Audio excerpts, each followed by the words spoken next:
Shalom teman-teman, Shalom. apa kabar hari ini? Kabar baik. Baik, saya akan memperkenalkan nama saya.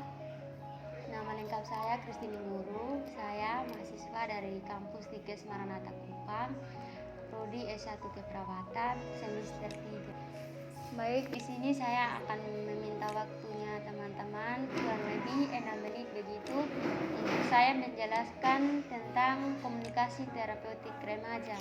Apakah teman-teman bersedia? Baik, saya akan mulai menjelaskannya ya. Mulai dari pengertian apa itu komunikasi remaja. Baik, fase remaja adalah fase transisi atau peralihan dari anak-anak menuju dewasa.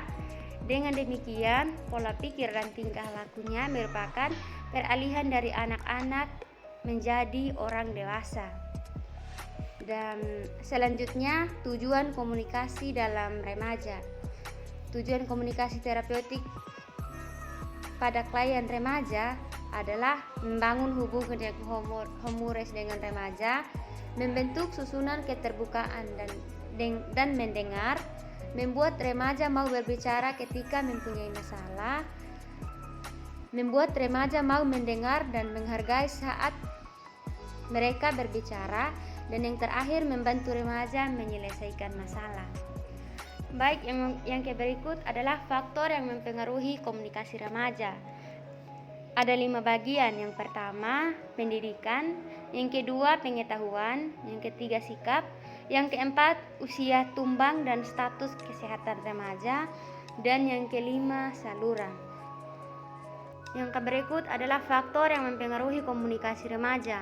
Yang pertama itu faktor pendidikan. Semakin tinggi tingkat pendidikan seseorang, maka komunikasi berlangsung secara efektif. Yang kedua, pengetahuan. Semakin banyak pengetahuan yang didapat, maka komunikasi berlangsung secara efektif. Yang ketiga, sikap.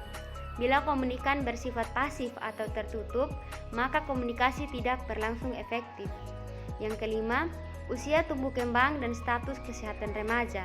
Bila ingin berkomunikasi, maka harus sesuaikan dengan tingkat usia agar komunikasi tersebut berlangsung efektif. Yang terakhir, saluran.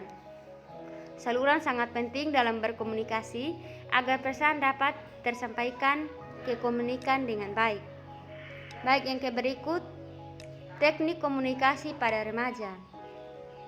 Teknik ini merupakan sesuatu yang penting dalam menjaga hubungan dengan remaja. Melalui komunikasi ini pula, perawat dapat memudahkan mengambil berbagai data yang terdapat pada diri remaja, yang selanjutnya dapat diambil dengan menentukan masalah keperawatan. Ada beberapa cara yang digunakan dalam berkomunikasi dengan remaja. Yang pertama, melalui orang lain atau pihak ketiga. Yang kedua, bercerita. Yang ketiga, memfasilitasi. Yang keempat, meminta untuk menyebutkan keinginan. Yang kelima, pilihan pro dan kontra. Yang keenam, penggunaan skala. Yang ketujuh, menulis. Dan yang berikutnya adalah penerapan strategi pelaksanaan atau SP, komunikasi terapeutik pada remaja. Strategi pelaksanaan untuk mengatasi masalah remaja dapat diberikan kepada remaja itu sendiri sebagai klien dan diberikan kepada orang tua remaja. Strategi pelaksanaan komunikasi terapeutik pada remaja. Yang pertama, fase orientasi. Fase orientasi meliputi salam terapeutik, evaluasi atau validasi, kontrak topik, waktu dan tempat. Dan yang berikut, fase terminasi, meliputi evaluasi respon klien terhadap tindakan keperawatan. Yang kedua, tindak lanjut klien. Yang ketiga, kontrak yang akan datang, yaitu topik, waktu dan tempat. Dan yang berikut, fase orientasi meliputi salam terapeutik, evaluasi atau validasi, kontrak topik, waktu dan tempat. Yang berikut, fase kerja. Dan yang berikut, fase terminasi.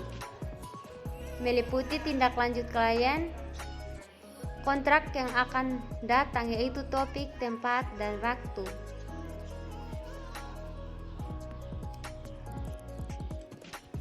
Yang berikut, tahap prainteraksi.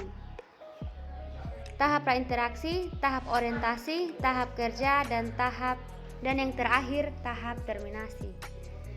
Baik, demikian jauh komunikasi terapeutik remaja yang bisa saya jelaskan kepada teman-teman, dan semoga apa yang saya sampaikan bisa sama-sama berguna untuk kita ke depannya.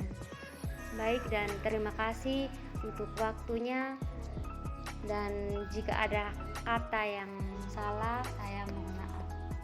Sekali lagi terima kasih.